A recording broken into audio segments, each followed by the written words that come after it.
We sense the Lord is continually bringing us to a new level, and I pray that yung clarity ng pagiging Kristiyano ay laging nating maunawaan. In fact, sa hapon pong ito, mayroon akong mga gustong i-clarify po sa inyo patungkol po sa buhay na bago na ibinigay po sa atin ng Panginoon.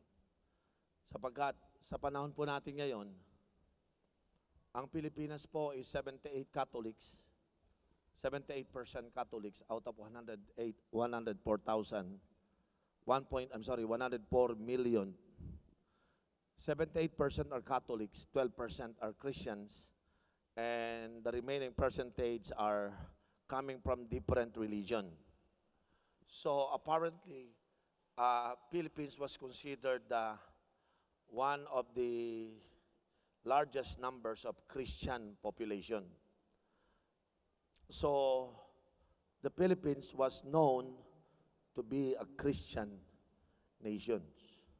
So if you talk to people, the Catholics are Christians, the born again are Christians, any religion, they call themselves Christians. But nakikita po natin sa Pilipinas, bagamat we profess and we confess that we are Christians, yung morality ay mababa, yung performance po ng mga Christians ay hindi po tugma dun sa mga tinuturo ng banal na kasulatan. Bilang isang pastor na nagpapastor po sa inyo, it is my obligation to teach to you yung tamang pagiging Kristiyano. Kasi po, pag hindi po tamang pagiging Kristiyano, hindi kayo magbe-benefit ng pinaniniwalaan ninyo. Naalala ko lang kasi po to, kaya ako nagsimulang magawa ng sermon na to sa hapon pong ito. Because one day, meron po, nung bata ako, umattend po ako ng isang concert, at yung Christian concert po na to, hangang-hanga ako habang siya kumakanta, nagsishare po siya ng kanyang testimony. After couple of songs, pinakilala niya ang sarili niya, sabi niya, ako po ay isang followers of Jesus. Hindi ko nadinig sa kanyang salita na sinabi niya na ako po ay Christian. Naging question sa mind ko, bakit ang tawag niya sa sarili niya, followers of Christ, followers of Jesus. Hindi niya sinasabi ang sarili niya na siya ay Christian. Naging question sa mind ko, habang siya umaawit, habang lahat kami nag-i-enjoy kami sa kanyang awit, pero tanong ako sa loob ko, bakit hindi niya tinatawag sarili niyang Christian? Bagong Christian pa lang po ako noon. Pinakwento ko, Christian ako . And how come this guy is never calling himself a Christian? Lagi niya pong sinasabi, I am a follower of Jesus. And then he began to testify. He told us that Jesus transformed his life. And then after more songs, sabi niya, nag-preach siya, and then sabi niya, how many among you want to become a follower of Jesus? Nabigla na naman ako, ba't iba na naman? Ang alam ko, sino gusto sa inyo maging Christian? Pero sabi niya, how many among you want to become a follower of Jesus? So para sa akin, mukhang iba tong nangyayari .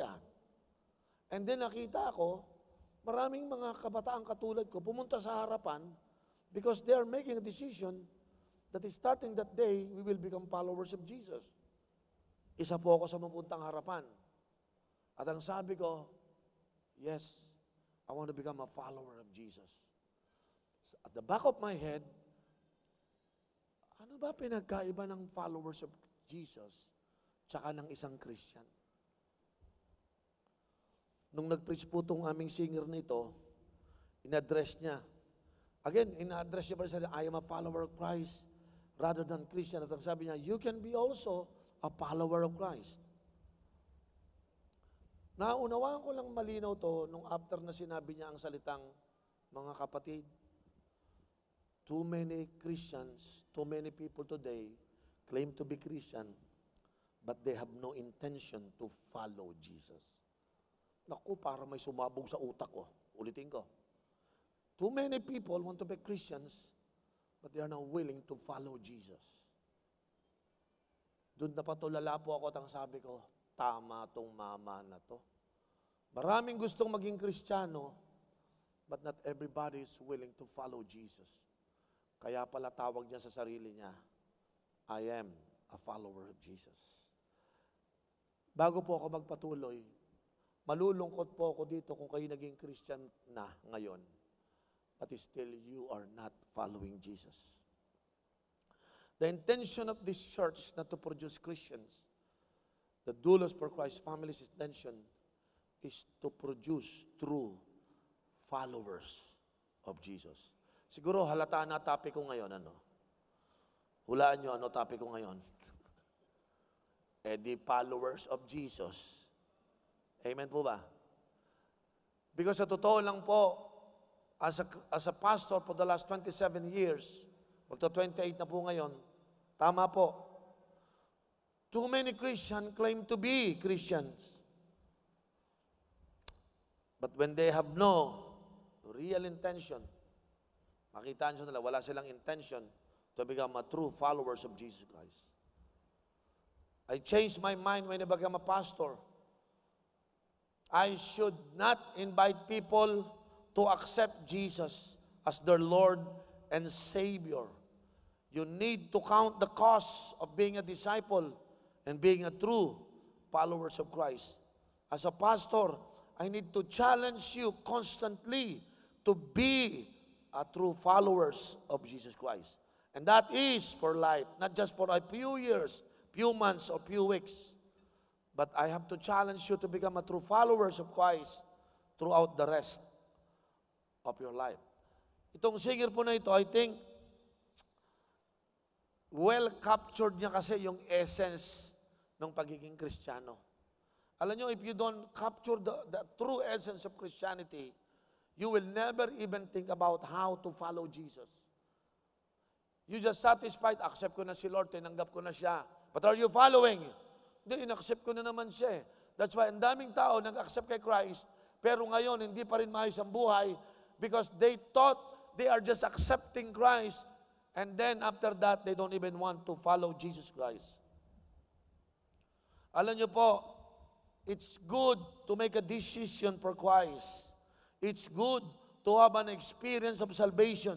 But all those things are just a starting point. When you receive Christ as your Lord and Savior, starting point of your experience yan. Nung tinanggap mo siya, experience mo yan.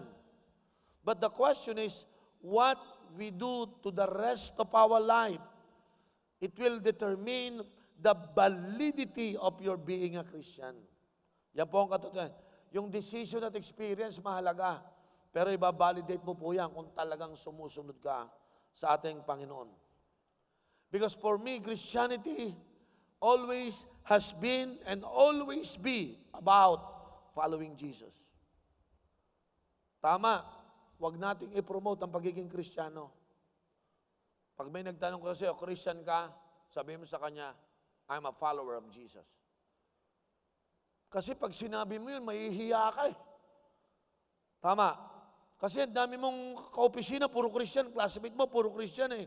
Pero hindi naman mga follower ni Christ yun. Ikaw, pag tinanong, bakit Christian ka ba?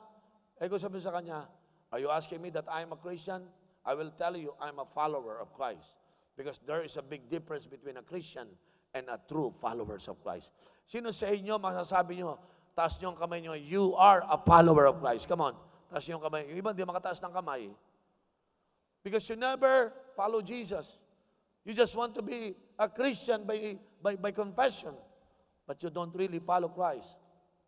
While it begins with an experience, it will continue for a lifetime if you really follow the Lord Jesus Christ. Amen? May nire-require ito, mga kapatid. It requires us the cross and counting the cost. And then we follow Him every day. Amen? E maraming Christian, pinapollow niya pa rin si Satan, yung tao, but they never follow Jesus. Yung iba nga nagpunta rito kasi may nakitang maganda, Christian ka, oo. Si sister kasi andito eh, di ba? Iba naman ako, dito yung gwapo, magsimba tayo sa Doulos, may mga gwapo doon. Di ba? Bakit ka nagpupunta rito? Do you follow Jesus? O kaya ka lang narito, napilitan ka lang? How many among you accidentally you come here by accident, but you're listening to me, and I challenge you, whoever you are, It is the plan of God that you came here not because you see a beautiful girl. It's a trap. God want to get you. Are you listening? Baka may babae dito sumusunod-sunod kasi may gwapo nag-invite sa kanya, o kaya may lalaki tapos may maganda. No. May purpose ang Lord, kaya ka narito, because hindi ka lang nais siya maging Christian, you want to be a true followers of Christ. Amen. Sino sa inyo, pag tinanong, Christian ka, ingitian mo lang sabi mo, I'm a follower of Christ. So, Christian ka nga, I'm a follower of Christ. Di ba Christian ka? I'm a follower of Christ. Alam niyo po, yun lang kasi magiging distinction natin sa iba eh. That is the only word of distinction what makes you different from other people. Ha?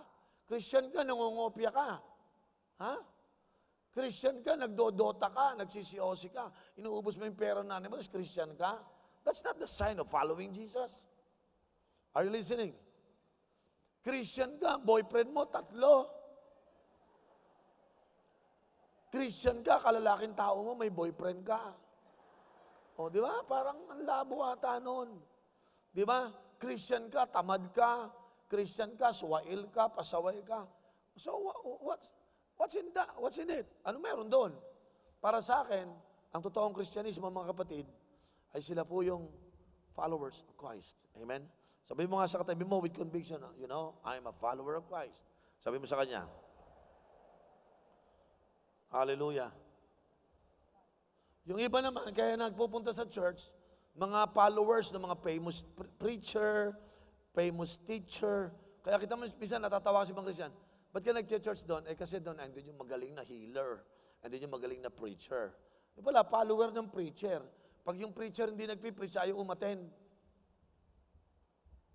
Parang sa dulos, sino preacher natin sa Sunday? Hindi ko alam, hindi naman siya na. Sana si Pastor Oriel. Pagpunta dito, sino preacher? Ay, si Romeo. O kaya, ay, si Pearly. Di ba? Ay, si Jumilin. Di ba? Because they are just following people. Sino sa inyo, kahit sino ang tumatayo sa pulpito na ito, nire-respeto nyo sapagat ito ay salita ng Diyos? Sino sa inyo, hindi nyo tinitina, ay, salamat si Bishop ngayon sa hapong ito. Because you are my followers. No, you must be a follower of Jesus. Amen. Of course, hindi ko naman po sinasabing huwag kayong malapit sa akin. That's not my point. The point is, hindi tayo sumusunod sa tao, sa magaling na preacher, sa magaling na healer. Amen? Pag binabasa ko po kasi yung Book of Acts, the signs, yung iba kasi, nagpapalaw sila sa mga merong signs and wonders. Pag may mga na-healer, naku, naman, dito tayo, may mga signs dito. Eh pag walang signs, ayaw mo na. You see, we don't follow because there's a signs. We don't follow because there is a popular preacher. We don't follow because a popular name of the church. Yung iba nga nagsisimba, doon na tayo magsimba. Bakit? Eh doon kasi nag-church si Piolo, madalay mo makatabi natin. Nakita nyo? Yan ba yung follower ni Christ? Sino sa inyo? Ako nagpapasalamat sa Diyos sa ngayon. Lord, salamat. Sa dulos, tuwan-tuwa ako. Dito kasi wala naman ditong maarte. Wala ditong maarte, kaya walang artista dito. Alay, kung may artista dito, may hirapan ako. Kasi ang mga tao baka pumupunta sa church dahil may artista. Ang dami mga church. Yung iba nga taga-dulos eh. Doon na tayo magsimba. Bakit? Ang sarap mag-church doon. Makikita mo doon si ganito, si ganyan, si ganyan. O kaya siya nagpupunta doon dahil makikita niya si ganito, si ganyan. Sino rito ang habol mo lang si Lord? Taas yung kamay mo. Nagpunta ako dito dahil sa Panginoon, di sa artista. Amen. Eh kung artista lang ang habol ko, di manonood na lang ako sa TV.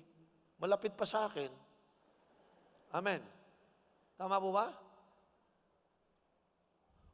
Kung gusto ko siyang araw-araw kasama, di DVD na bibiling ko.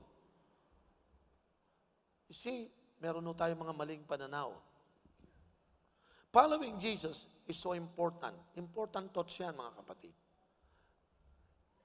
Isipin mo talaga, how do you see yourself? A Christian or a follower of Jesus? Tingnan mo. Ang hold-upper dito, Christian. Ang mga kurakot na senador, puro Christian yan. They never call themselves followers of Jesus. They can afford to call themselves Christian, but they can never talk about they are followers of Christ. Yung salitang followers of Christ, matindi yun. Hindi ordinaryo yun. Hindi para sa lahat yun. Para lang yun sa mga totoong sumusunod sa Panginoon. Kung pwede ko lang pagbawalan kayo, huwag yung tatawagin itong Doulos for Christ na Christian Church. Dapat ang Doulos for Christ, simbahan ng mga sumusunod kay Kristo. Ganun dapat. So the next time somebody talk to you or ask question, are you a Christian? Please answer the right question. I'm a follower of Christ. Bakit ko ito binanggit? Itong week na ito, kung saan po ako nagpunta, nasa airport po ako, nasa Zamboanga, may nakikipag-usap sa akin, Christian po ba kayo? Sabi ko, hindi. Ano po religion nyo? Wala akong religion. Follower ako ng Christ. Sir, ano pinagkaiba ng follower of Christ? Christian. Christian ka ba? Opo, Christian po ako. Oh, hindi ako ganyan. Followers ako of Christ. Teka muna, sir, ano pinagkaiba ng followers of Christ? Sabi ko, mo Christian, nagyoyose ka, di ba? Ako hindi ako ganyan. Ikaw yung Christian, kaya ka nagyoyose. Ako Christian. Ikaw Christian, followers ako ng Christ. Pag follower ka ni Christ, hindi ka na magyoyose. So, Christian, nagyoyose yan. Totoo ba sinasabi ko? Christian ka ba? Oo, nangongopya. Christian kasi yan, kaya nangongopya yan eh. Lakwatsa, Christian yan, kaya naglalakwatsa, Christian yan. Pero pag follower ni Christ, hindi na mangongopya yan. Pag follower ni Christ, hindi na magdodota yan. Pag follower ni Christ, hindi na matigas ang ulo niyan. Pag follower ni Christ, bago na ang buhay niyan. Kaya ka nagyoyosi, kaya ka gumagawa ng kalokohan, kasi Christian ka. Are you listening? Are you listening? Mukhang lumalabo ang kalinawan. I hope naintindihan niyo sinasabi ko, mga kapatid. Ha? Basang-basa na, maduming-madumi na ang salitang Christian. Please do not be identified with Christian. Dapat sundin natin ang Bible. Pag basa kayo ng Bible, binanggit lang po ang salitang Christian sa Bible, 1 hanggang 2 beses lang. Basahin niyo Bible. Ang laging tawag sa mga Christian noon, followers of Christ. Kaya ang challenge sa atin dito, kaya mo bang pangatawanan ang pagiging follower ni Christ?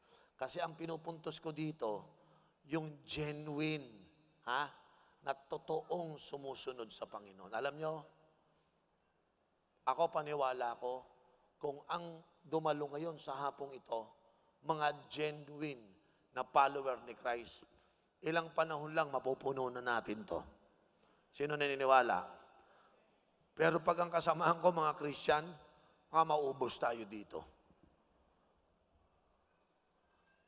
Sabi mo nga sa katabi mo, I'm a follower of Christ.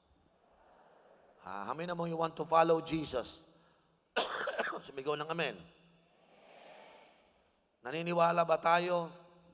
Following Jesus is different from the so-called worldly Christians.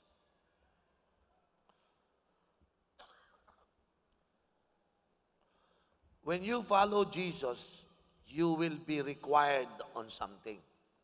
Pag Christian, walang requirement. Pag followers, meron na. Senador, Christian, kurakot. Congressman, senador, kurakot. Hold-upper, snatcher, Christian. Kasi wala naman silang ni-require sa sarili nila eh. Pero when you claim to be a Christian, sorry, may requirement bago mo ma-identify ang sarili mo na ikaw ay Christian. Yan po ang facts and truth. Don't tell me you're a Christian and there is no price for being a Christian. Naniniwala po ako, we are required. There's a requirement if you want to become a followers of Jesus.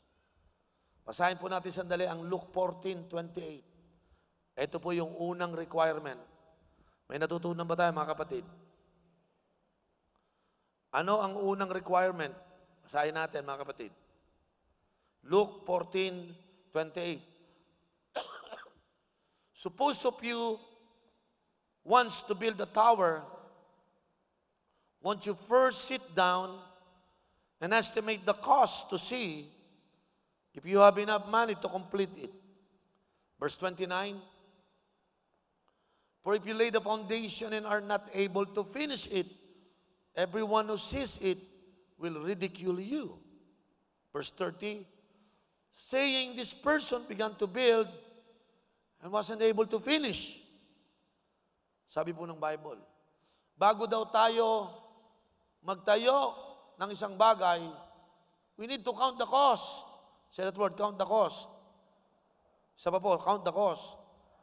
Baka pag nagbibuild ka, hindi mo kinount yung cost, baka hindi mo matuloy. Hindi mo masimulan, puro ka lang simula, hindi mo matatapos. That's why many people today who become Christian, nagsimula lang, ngayon hindi na Christian. Why? Because the foundation, the beginning is wrong. Pag susunod ka na kay Kristo, pag sabi mong gusto ko maging Christian, tinatanggap kita bilang Panginoon at sarili na pag-trust. Christian na ako. O yun, Christian ka na. But if you want to follow Jesus, isipin mo muna, kaya ko kaya ito, hindi na ako magdodota? Hindi na ako mangungopya? Followers na ako ni Lord eh, hindi na ako maglalakwat siya? Kaya ko kaya ito? Hindi na mangungopya, hindi na magsusugal, tanggal yosi, lakwat siya. Panginoon, hirap ni Pero Lord, gusto ko kasing sumunod sa iyo, Panginoon. Sige, Panginoon, kinuwenta ko na. Kaya ko to, Panginoon. Tulungan mo ako. Yun ang follower ni Christ. Yung iba sa inyo, matagal ng Kristiyano, hanggang ngayon, di pa kinukwenta. So, kasama mo pa rin yun. Kaya kita mo yung mga yung mga cell group leader ninyo, namumroblema. Pastor, ang hirap ng disciple kong 3. Bakit? Parang unbeliever pa rin. Bakit? Mukhang hindi nagkwenta eh. Tanong yung katabi mo, nakwenta mo na ba? Sino rito yung nakwenta mo na? Alasin ko pala tong yosi, alasin ko pala to. Grabe, araw-araw pala magbabasa na ako ng Bible. Aatin ako ng cell, pupunta na ako. Aba, ang hirap palang sumunod kay Kristo Ay, Christian na lang ako. Nagbabasa ka ng Bible? Hindi. Christian ka? Oo. Nagsesell grab pa, minsan-minsan. Sumusunod ka, hindi naman, kailangan mo. Christian naman ako eh. But if you want to follow Jesus, read that passage. Won't you first sit down and estimate the cost to see if you have enough money to complete it? Baka bandang huli, wala ka na, hindi ka na. Kaya kita mo, obserba mo yung cell group mo. Kuya, di ba 10 tayo? Nasampu na sila. Di ba 10 tayo? Nasampu na sila. Wala na. Bakit? Christian eh. Kasi pag Christian ka, may dadating na mga pagsubok, temptations. Pag hindi ka talaga tagasunod ni Kristo, bibigay ka. Bibigay ka. Hindi ka tatagal. Ito, yung pumunta sa yung pumunta sa dito, sa Cuneta Astrodome. Ano ba naman to? Layo-layo. Ba't ganito? Magko-complain ka. Magko-complain ka, maniwala ka. Ayoko na, balik na lang ako dati. Sa dati na lang ako, ayoko na dito. Bakit? Ayoko, ang hirap eh. Minsan sa PICC, tapos sa World Trade Center, tapos ako, nakakalito, ayoko na. Sino sa inyo narinig mo yung ganong complain? Grabe si Kristo. Hinang sa krus, pinako, namatay. Ikaw, konting lakad lang, tinamad pa. Paano ka makakasunod kay Kristo? Si Kristo ang kasakamatayan, ang hirap. Tapos mo, Panginoon, susunod ako sa'yo. Magpapapako ka? Kung kinakailangan, Panginoon, gagawin ko. O sige, lakarin mo mula PICC hanggang Cuneta. Ay, layo naman, Lord. Ikaw na lang.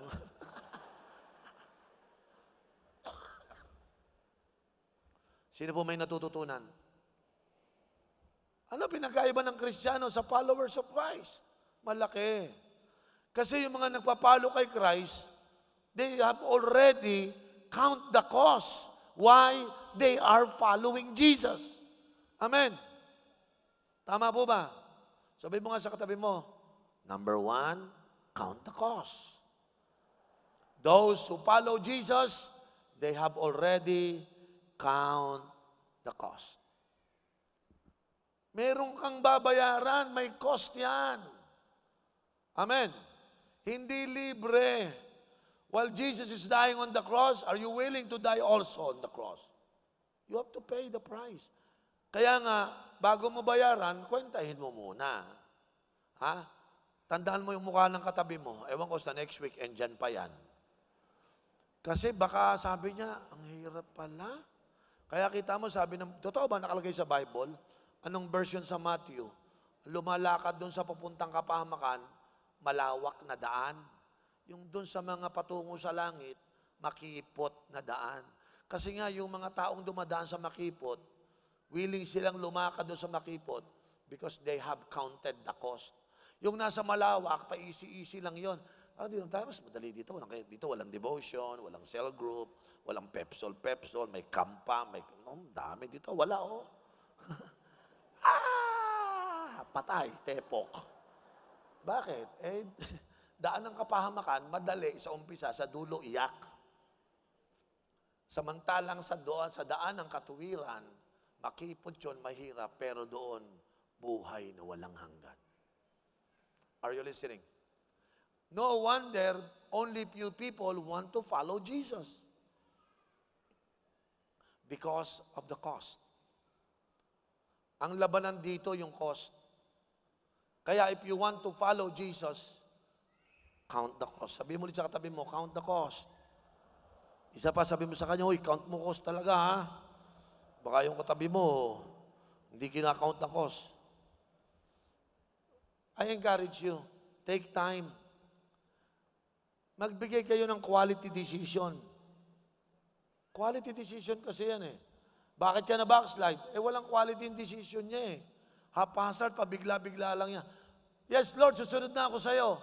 Ganun lang kadali. Ikwentuhin mo muna. Hindi to biro. Can I hear amen? Do not make any hasty decision to be born again. And then, only to turn back, no? At the slightest persecution. Remember, salvation is free, but discipleship is costly. Huwag niyong bigla-bigla. Number 2, anong nare-require? Hindi lang count the cost.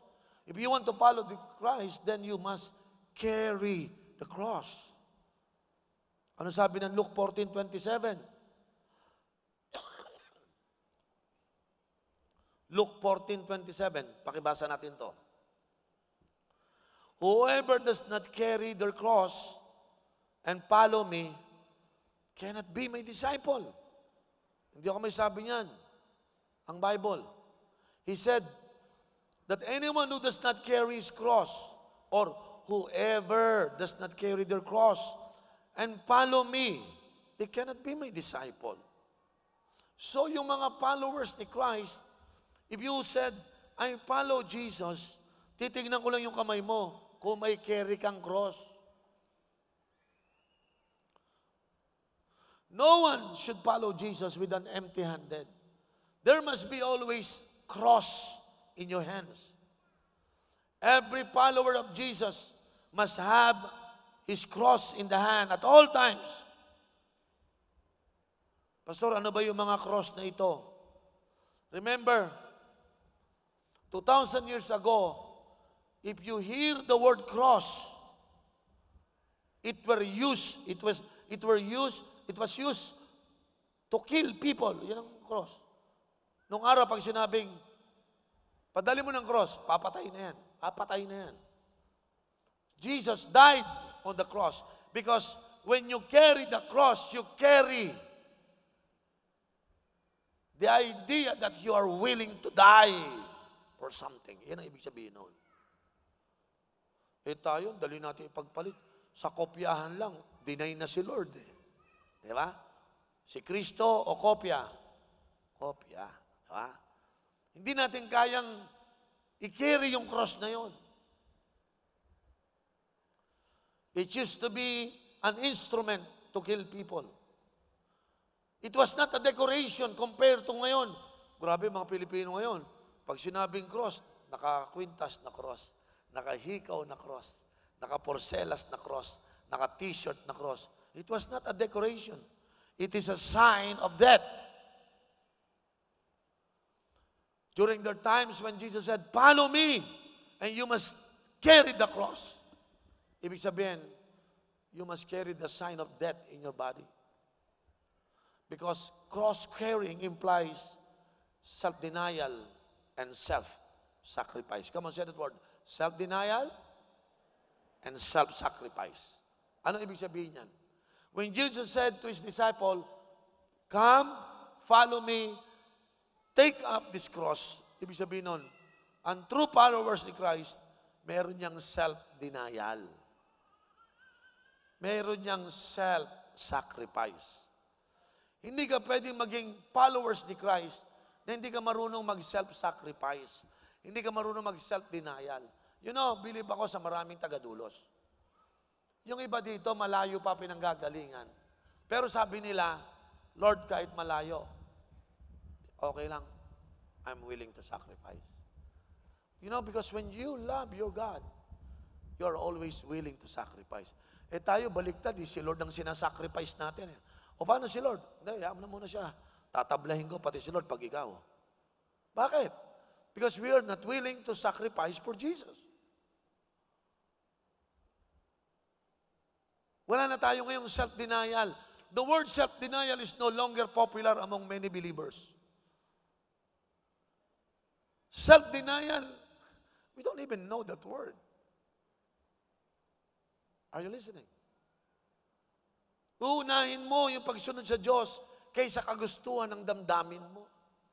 Ilan dito, kabataan, gustong-gusto na magka-boyfriend pero dinideny mo yung iyong emotions. No, tumigil ka nga dyan. Bata-bata mo pa. Sumunod ka kay Lord. Yes, Lord. Amen. Thank you. Hallelujah. Sino sa inyo ganon? Yung dinideny mo yung feelings mo, sinusuppress mo yung damdamin mo, dahil sabi mo, ayoko, sunod mo na kay Lord, mag-aaral muna ako. Self-denial yan eh. Amen. Yung iba kasi self-denial. Iba naman self-denial. Sa self-denial. Sino sa inyo nasa ministry? Minsan kasi, yung mga kabataan, pag wala yung boyfriend, nagsi-cell group leader yan, naku pa, grabe, puspos na puspos. Cell group niya, sumasabog, dumadami, nagmo-multiply. Na in love. Oh, ikaw muna mag-cell group, bakit? Masama, bakit? Nagkaaway kami ng boyfriend ko eh. Oh, sige, ako muna mag-handle. Sige, please lang ha. Medyo broken-hearted lang ako ngayon eh. Diba? Next week, ano? Paano siya group mo? Ikaw muna ulit. Bakit? Hindi pa ayos yung heart ko eh. Ayoko mag-serve kay Lord ng ang puso ko. Hindi maayos. Kung ano-ano pinaggagawa mo kasi. O ano ngayon? Ayoko na maging cell leader. Hindi ako karapat-dapat. Ano nangyari? Pag-pray mo nga ako, bakit? Nalaglag kami sa kasalanan. Patay na. Kasi nga, self-denial eh. Sino sa inyo, unti-unti nyo naunawaan ang ibig sabihin ng pagiging followers of Jesus? Yung mga Christian sa leader, hindi tatagal yan. Andiyan lang yan, pag masaya, bagong camp, bagong encounter, hallelujah. Pag dumata ng ilang araw, kwang, kwang, kwang, kwang, tigok. Bakit? Hindi solid yung kanyang understanding na nga pala, followers na ako ni Christ. Hindi na ako pwedeng mag-involve sa mga bagay na ganon. Tinake off ko na yan. Ba't ko ba pinuput on pa ulit? Di ba? Sino sa inyo handang mag-sacrifice? Taas yung kamay. Mamaya magsasacrificial offering ulit tayo sa Samar. Sino sa inyo nakakahalata na? Pare, nakaka-4 na linggo na tayong sacrificial offering sa Samar. Tayo, offering lang. Yung mga alam nyo ba, we have more than 40 people from Doulos for Christ. Pinadala natin sila, nasa Cebu ngayon at nasa Samar. Habang tayo rito, air condition, sila nasusunog na 5 piso na lang sa araw ang kanilang kalagayan. Doon sa Samar, pumara ka ng 5 piso na lang, dali mo na ako sa araw. 5 piso na lang ang pamasahe, ang lapit sa araw. Ang init, grabe. Pero tayo, aircon, pero yung mga kapatid natin, endo na. Kaya sabi ko, huwag kayong mag-alala, papadala namin kayo ng soft drinks. Sino po dito excited magbigay para sa Samar sa hapon ding ito? O mamaya natin ko collection yon, ha? This will be our last offering for Samar, ngayong Sunday na ito. Kasi po, nako, ang saya-saya po nila doon. Yung mga pastor, nagpapadala sa akin ng message, Pastor, marami pong salamat sa mga kabataang pinadala nyo sa amin. Nabuhay muli yung aming mga kabataan, na-train, na-equip, and we are now ready to multiply. Sabi ko, Lord, buti na lang yung mga young people sa Doulos, imbis na nagbabakasyon, nagpapasarap ng buhay, sila ngayon ay nain doon sa misyon, gumagawa ng gawain ng ating Panginoon. Pwede bang palakpakan natin yung ating mga kapatid? Alam nyo, ang cross-carrying, when you carry the cross, akala nung iba, si pastor dapat mag-carry ng cross yan. Ayan, yung mga missionary, dapat yan. O yun, yung pastor pa na yun. Ikaw, hindi na ako, Christian ako eh. Alam nyo po, ang carrying the cross ay para sa lahat ng willing to follow Jesus. Sabi mo sa katabi mo, damay ka doon. Sabi mo sa kanya. Sino rito yung alam mo, damay ka sa carrying the cross? Pampastor lang ba itong following of Christ? Pang-missionary lang ba ito? Hindi totoo yun. Cross-carrying is for every Christian, not just for pastors and missionaries. This is for all committed Christian. Amen po ba? Lahat tayo gagawa po nito. Pangatlo, ano yung una? Count the cost. If you're a follower of Christ, you have to count the cost. Number 2, we have to carry the cross. Number 3, we have to follow Jesus anywhere. Basahin po natin ang Revelation 14 verse 4. Revelation 14 verse 4. Sa Book of Revelation, may makikita kayong mga tao na sumunod sa Panginoon anywhere. Grabe, basahin nyo to. Nung binasa ko to kagabi, sabi ko, tindi nito Ito, these are those who did not defile themselves with women. For they remain virgin. They followed the Lamb wherever He goes. They were purchased from among mankind and offered as first fruit to God and the Lamb. You would notice this, that these followers of the Lamb, they don't defile themselves. Ibig sabihin po nito, hindi nila dinumihan ang kanilang mga sarili. Alam niyo, yung kopya-kopya, dumihan. Yung mga pagsasayang ng pera ng nanay-tatay mo, dumihan. Alam niyo kung ano yung madumi. And you must be willing, if you follow Jesus, you should never allow yourself. Yung alak, dumihan sa katawan mo. Sugal, dumihan sa katawan mo. Sa espiritu mo. Yung pambababae, panlalalaki, dumihan sa katawan mo. Yung you just gave your virginity to anybody, dumihan sa katawan mo. There are people, according to this Bible, that they are now willing to be defiled. Ang sabi po ng Bible. At ang pinakamagandang sinabi po that they follow the Lamb wherever He goes. Because when you follow Jesus, the Lamb of God, kahit saan, wherever you go, susunod po tayo. Alam nyo, probably some of you fail already. Siguro nadumihan na kayo. But you know what? I'm happy to tell you that if you come to Jesus and ask for forgiveness, God is willing to cleanse you from all unrighteousness so that you would become clean. But the moment you receive cleansing from God, huwag ka nang bumalik sa dati mong buhay. Kaya nga tayo nilinis ng Diyos para makasunod na tayo sa Kanya. Amen po ba? Amen. Sino rito yung nakaranas na ikaw ay nadumihan, ikaw ay nilinis ng Diyos? Taas yung kamay. Isa po ako doon, kasama kayo. Nadumihan din po ako ng kasalanan, pero ako po yung nilinis ng Panginoon. Pero nung nilinis na tayo ng Panginoon, huwag na ho tayong bumalik pa sa kasalanan. Are you following? Are you following, mga kapatid? Following Jesus anywhere is a big issue. Because that is what's all about becoming a true follower of Christ. Lord, kung saan mo ako dalhin, susunod. Kahit saan ka, Lord, susunod ako sa iyo. Tinignan ko si Abraham eh.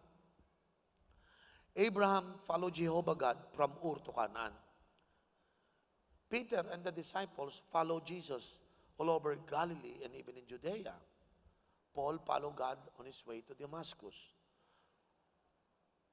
Every Bible character is following their God wherever they were called to follow.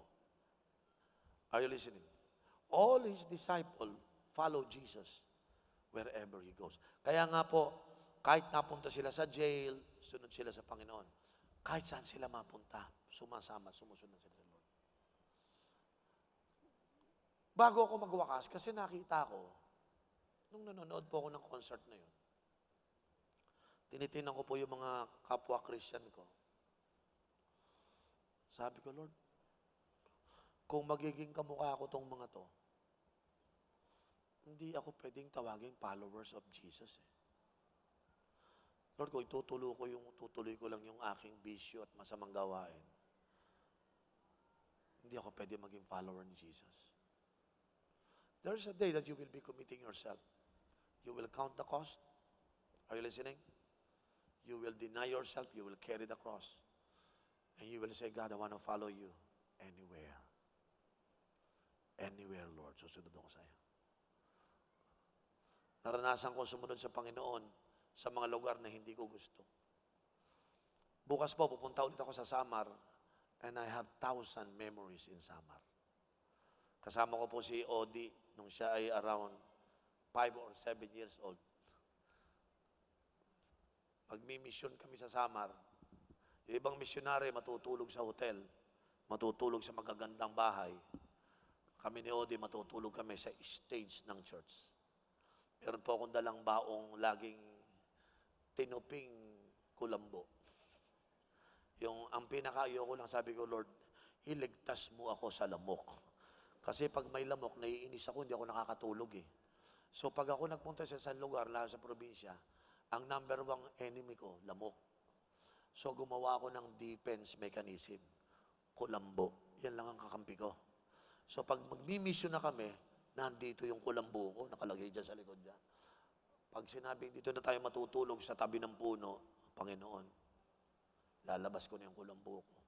Tatali ko na yon. Lord, kahit sa gubat, matutulog ako. Kulambo lang. I realize, I look at my son, Odi, nadadamay. Tinitingnan ko si Odi. Sabi sa akin ng anak ko, Dad, are we gonna sleep here? Yes, anak, dyan na tayo matutulog. Wala ba tayong bed? Anak, Samar to. Nagmi-mission tayo. Ang tinamay bahay ng pastor. Pag doon ako natulog, sa labas sila matutulog. So mamimili tayo. Sila matutulog doon o dito tayo matutulog. Pag ako natulog doon, sila matutulog dito. Anak, nagsiserve tayo. We come to serve. Dito tayo matutulog. Sabi ni Odi, ganun ba talaga, Lord, ang service, Dad? Tayo lagi sa labas matutulog. Anak, ganyan ang pagsunod sa Panginoon. Yung mga anak ko po, lumaki, masarap ang maganda bahay, maayos. Pero po, pinadanas ko na lahat yan na sumunod sa Diyos anywhere. China-challenge ko kayo. Kasi ang dulos for Christ, magiging peligroso ang kalagayan ng simbahang ito kung ito'y napuno lang ng Christian. Peligroso masyado. Pero kung ang simbahang ito napupuno ng mga true followers of Jesus, magiging makapangyarihan ang simbahang ito. Amen. Magniningning ang ilaw at aalat ng labis ang asin ng simbahang ito.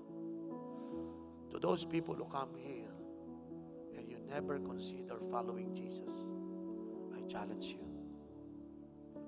Don't be a Christian. Be a follower of Jesus. Kung hindi pa ito dumadaan sa isip mo, ini-encourage kita sa hapong ito. I want you to pray and make a commitment. Lord, gusto ko po sa hapong ito na magbigay ng aking buhay. And I want to become a follower. Some of you ay nalilimitahan ng circumstances. That's why you don't want to follow. No. I think the Lord is calling people, multitude of men and women, to be His disciples. Yung mga anak ninyo, mga bata, tatawagin ng Diyos yan para maging followers niya. At yung mga anak ninyo, titingnan kayo sapagkat kayo ang kanyang model. Most of us will literally follow Him to the ends of the earth. Yung iba sa atin, papalo si Lord with their careers, with their business. And you will see there's no limit in doing great things for God, even as we follow the Lord, mga kapatid. How about you? Tingnan mo yung katabi mo ngayon. Sabi mo sa kanya, have you counted the cost? Ha? Magandang tanong po yan. Are you carrying the cross now? Ha? Will you follow Jesus anywhere?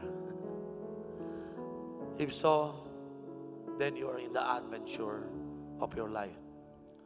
This is real Christianity. Amen. Pwede ba tumayo tayo lahat? I will make an altar call right now. Kung meron po dito, matagal na po kayong Christian, you never follow Christ, you never count the cost, you never carry a cross, and you don't follow Christ anywhere.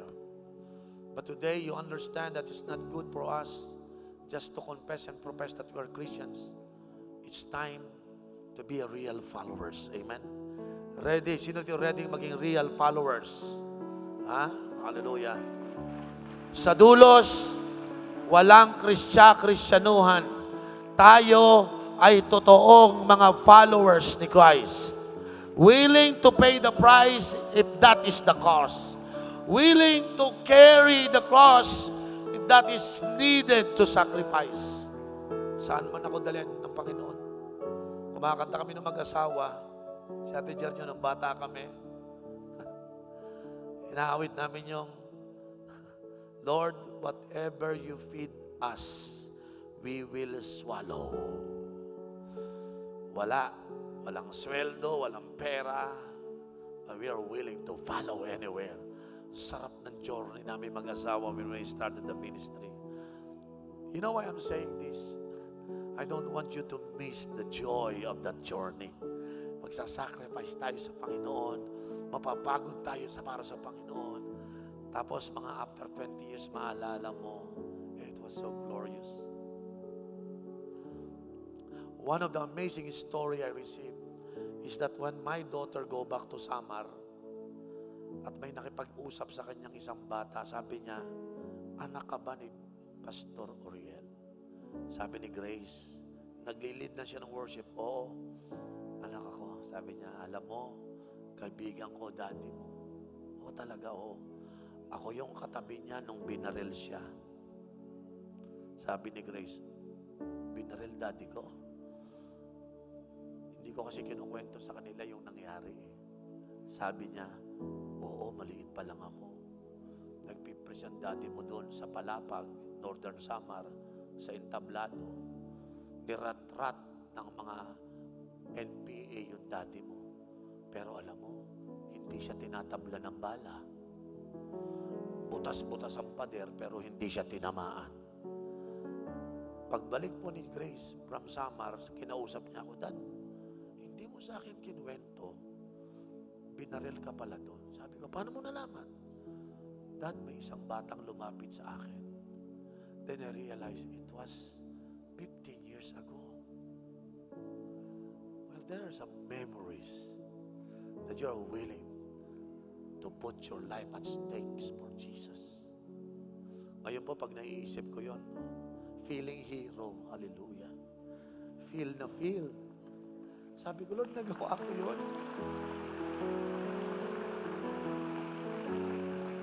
Tuwan-tuwa ako nung kinukwento sa akin ng anak. Hindi lang ako nagpapalata, pero tears are flowing in my eyes. Sabi ko, Lord, hindi ako tinamaan. Sana tinamaan na lang.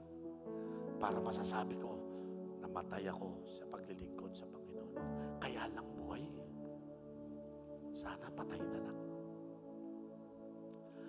I don't know if you have a story to tell to your children. How much you put your life at stake because you are a follower of Jesus. Nakakalungkot, baka malaman ng anak mo, namatay ka, cancer sa baga, sa kakayosi. Di ba na yung Christian ka tayo? Ba't ka namatay sakit sa baga? Yoyosi kasi yan, pero born again yan. Sino sa inyo? Oh, nahuli ka daw, nangungopi ng teacher. Oh, di ba Christian ka? Di ba nakakahiya? Sino sa inyo, sa hapong ito magsabi, Lord, gusto ko rin may istorya na ako'y nagbayad ng halaga sapagkat ako'y niligtas mo at sumusunod na ako sa iyo. Lord, gusto ko ng ganyang istorya. Amen? Lord, gusto ko yung istorya rin na mayroon akong sinakripisyo naman para sa iyo. Hindi naman puro istorya mo lang na nagsakripisyo ka sa akin. But Lord, may I have a story as well, Lord. How much I paid the price because I am a follower of Christ. Amen? Lord, prayer ko, meron naman akong po na ibang lugar na pinuntahan para lang ma-reach out ko yung ibang mga tao. At least nakarating man lang ako dun sa mga gubat na yon para lang masyarang ko yung mga tao wala pang Lord, I want that kind of story. Alam nyo, minsan nakakalungkot. Mismong pamilya natin, katabi na lang natin, hindi natin naabot. Classmate na natin, hindi natin naabot. Kaopisina na natin, hindi naabot. Why? Do you follow Jesus anywhere? That's a good question. Alam nyo, nagpunta ako sa hapong ito para mag-preach. Noong Friday, namangha ako. Nung ginawa natin yung youth festival, ngayon lang ako nakakita 3 youth festival sa Iligan City, sa Zamboanga City, at sa Davao City. Nandun ako sa Zamboanga, si Carlo nandun sa Davao, si Pastor Siki andun po siya sa Iligan. Bro, sabay-sabay na tayo. Oh, saan ka, Pastor? Sa Davao ka, ikaw sige, sa Iligan. Ikaw, Pastor, sa Zamboanga ako. Pastor, ingat ka dyan, ang daming M's dyan. Sabi ko, ba't ako dito inassign nyo? Grabe. Dumating po mga Zamboangueño, mga 8,000. Punong-puno yung park. Napansin ko, mga nakabelo yung mga babae, matalang nakatingin. Umatin ng youth fest. Sabi sa akin ng mga pastor, wag mo na lang i-attack ang mga Muslim, ha? Mag-preach ka lang. Ang hirap mag-preach dahil si Jesus, ang tanging Diyos. Lord, mukhang kakatayan ako ng mga M's dito pag tinuloy ko to. Ha? Pero ano magagawa ko? Nagdesisyon na akong mag-follow kay Lord eh. Kung mamamatay ako, let it happen. Nung ako po'y nag-altar call, ipinreach ko po ang gospel doon. Naiyak ako. Dahil yung mga may takip sa mukha, sila yung unang lumapit, tumanggap sa Panginoon. Even Muslim receive Jesus as Christ and Lord Savior. Meron na ba kayong karanasan na nakataya na yung buhay mo? Pero itutuloy mo dahil I'm a follower of Christ. Gusto kong pag nagkita kami ni Paul sa langit, Paul, ano ba istorya mo? Ay, aray, nasa leg mo, Paul. Ay, hindi, nung binitay ako, yan yun. Peklat yan. Eto, ayan yun, nahulog naman ako doon sa may, inulurog ako sa bundok. Ganun ba? Ito yung mga gulpi sa akin, sa Roman eh. Paano kung tanongin ako, ikaw, ano ba tama mo? Tingnan ko nga. Hindi eh. Nakagluta tayo na ko eh. Sino sa inyo may peklat na? May peklat. May mga bakas na kayo. Sinubo ko na buhay ko para sa Panginoon. May bakas na ako. Alam niyo, isa sa hinahangaan kong tropa dito, yung mga baklas kabit. Mapapansin niyo po sa mga mata nila, malalim. Lalo na pag-araw ng linggo. Pinupuri ko to, mga taong ito, sa Panginoon. Kahit napupuyat, naglilingkod. Walang tulog, isa-serve yan. I admire you. Ha? Biro mo, samantalang tayo, yung iba sa inyo dadating dito, maayos na lahat. But you don't understand how much price do they pay every Sunday. These are all engineers, IT people. Bubuhat yan, magtatrabaho yan. Because for one reason, it's not for money, walang sweldo, voluntary. They do it because they follow Jesus. And part of following, we will sacrifice. Amen? Yung mga nabaklas kabit po dito, yung mga worship team, matitindi na rin po sacrifice ng mga yan. Sila magpupuyat, sila magtatrabaho. Pero gusto ko sabihin sa inyo, nasa inyo naman yung marke. Nasa inyo yung peklat. Nasa inyo yung peklat. Para pag-harap natin sa Diyos. Lord, sa munting peklat na ito, at least nakapaglingkod ako sa iyo. Amen. Sino rito yung willing magpeklat, mag-sacrifice para sa Panginoon? Ha? Sino rito yung kung kinakailangan bayaran niyang pay the price na yan, we are willing